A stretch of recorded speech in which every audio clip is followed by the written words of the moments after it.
Ito guys, yung kamatis na aking pinaputol, pruning para magkaroon pa rin tayo ng pangtanim. Ito, nagkaugat na siya.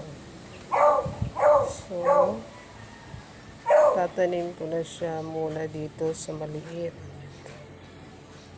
Ayan. Para yung variety meron ulit. May bilog at saka may paublo. Yan.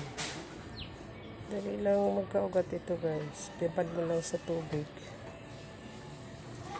Tapos, pwede mo na itanim. Ayan. Kailangan natin itong itanim. Ito. So, gagawin lang natin ganito.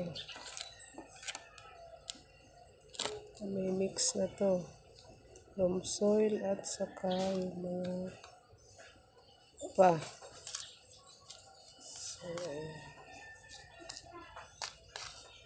tanim muna natin dito sa maliit. Kasi hindi pa ito pwedeng ibilad. Bagong tanim. Kasi baka hindi siya mabuhay. Okay. Kailangan dito muna siya sa isang tabi. Ayan. Diligan natin.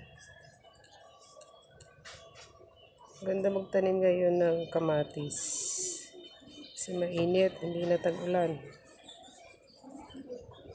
Ayan. Thank you for watching.